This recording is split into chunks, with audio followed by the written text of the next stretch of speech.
Assalamualaikum to doctor and my fellow friend. My name is Nur Ainiza binti Jasmi and my matric number is 281915. I am from macroeconomic group B and we are from group 13. Today we are gonna present about our report. The title is Income Inequality and Development in Malaysia.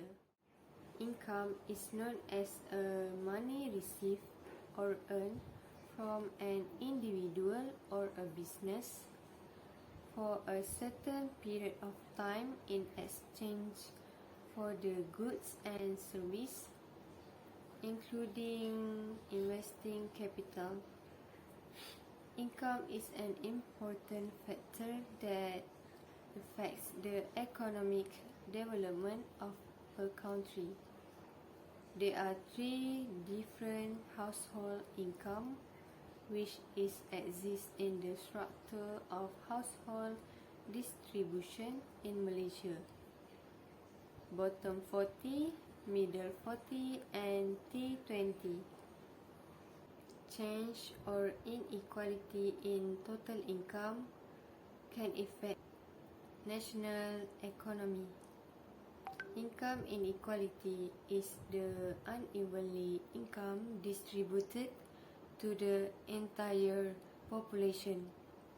According to CompareHero.my article, income inequality is an extremely part of Malaysia's current economic situation.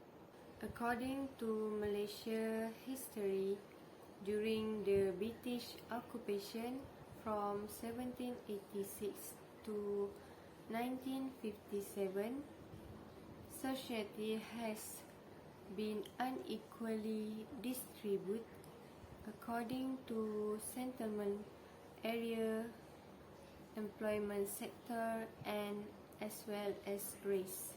As a result of this inequality, the majority of Malays are placed in a less developed country. For the Chinese and Indians, they are relatively developed western state of Peninsular Malaysia. The fact is, at the urging of life to go on living, every race strives to advance itself and the nation until now. This inequality income can be measured by the ratio called the Gini coefficient. Gini coefficient is the way to make a comparison between the distribution of income and wealth among a population. Next, I will pass to my friend to explain about the factors of income inequality. Thank you.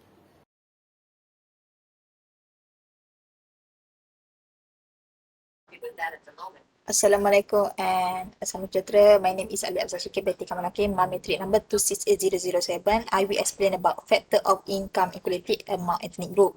Okay, Malaysia is a country of Asia which inherited the various ethnic, religion, unique culture, feeder of the Malay, China and India. Okay, Malaysia is an economically developing country in terms of the main economy, which is agriculture, manufacturing, mining, because this sector are the backbone that contribute significantly the Malaysia economy. In 2010, Bumiputera comprised 67.3% of the population, Chinese 24.5%, India 7.3%, and other monetary minority group comprising the remaining 0.9%. However, the number of Bumiputera population increased more than non-Bumiputera, but they are far behind in economy because the effect of British colonialists, which is give the Bumiputra the traditional sector, agriculture, traditional agriculture sector, and non-Bumiputra manufacturing, mining sector, which is economy modern. Okay, after independence in 1971, with the implementation of new economic policy, DEB, economic development more better, with the implementation of a new economic policy, economy change in education system, industry, regional development, national integration, and multi-ethnic participate have borne fruit and even success of multi-ethnic economy development. Okay, next.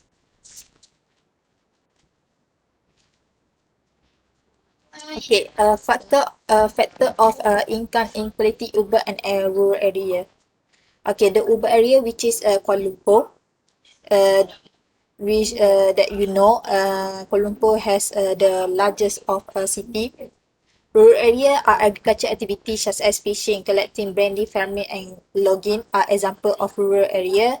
Sarawak, Sabah, and Sarawak, Kelantan. The urban area have a good access, and even for the rural area, it is difficult to get daily facility, and they are poor and the low inequality. Okay, in 90,200 by 67% to 74.3% in 2003. In 2003. Okay, when migration occur from a rural to urban area increase, migration and this factor, okay, not many factor derive migration include education, marriage, employment opportunity, and geography factor. Migration and this factor have a result in even making poverty reduce and household income increase, even proving that the economy can achieve on par with other country based on figure. Based on figure. Based on figure household income in 2010, in 2009 and 2012. Okay. The household income for urban area and rural area in 2019, 2009 and 2012. In 2009, house income of RM 4,025 increased by 5,000 with 7.2% in 2012, and this economy getting better and development. Okay, household income in 2009 in urban area was RM 4,705 and increased by 5,742 in 2012 with 6.6%, while in rural area increased by 6.4% from 2,545 in 2009 and 3,080 in 2012, which is this urban area and urban and rural area increased from 2009 and 2012. And this to and this to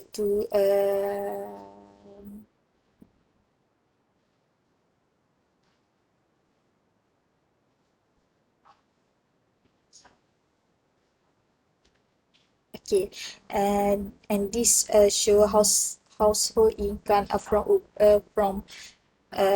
rural to urban area in 2009 and 2012. This mm, uh, result show the household income increase and is more getting better the uh, economy development. Okay, thank you.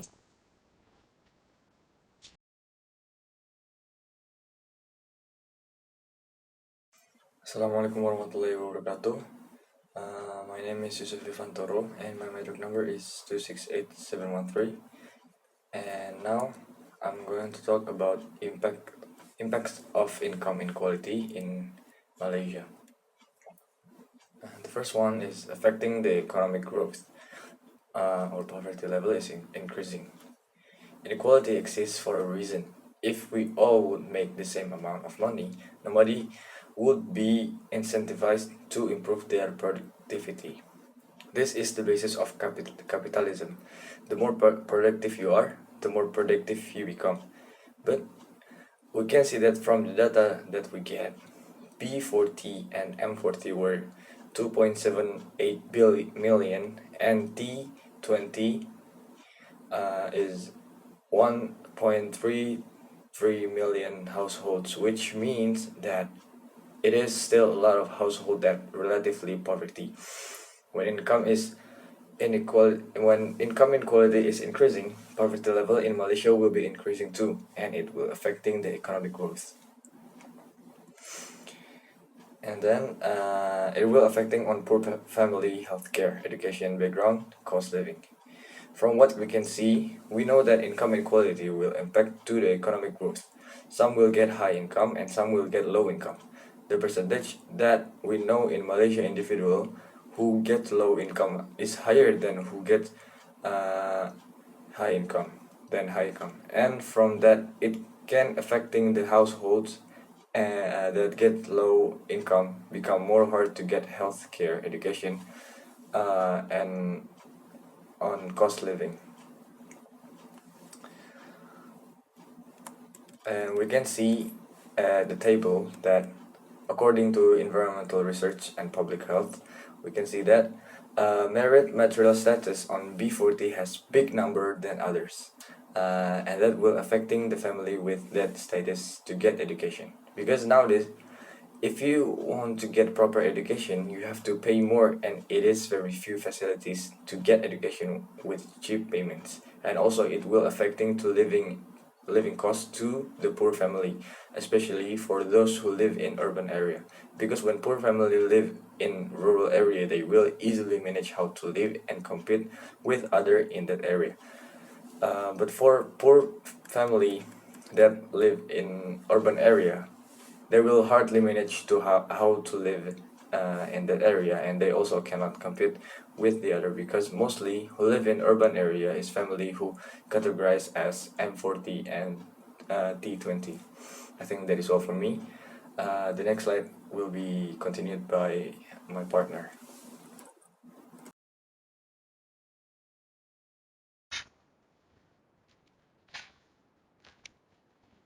Assalamu alaikum. My name is Abdul Qadir Mustafa Ahmed, and I'm here to present for the conclusion of our group project. For the title of our group project is Income Inequality and Development in Malaysia, and I will present for the conclusion. Since the 1970s, Malaysia has achieved remarkable growth and development. The financial structure of the nation has moreover been changed from reliance on farming to a more broadly based economy.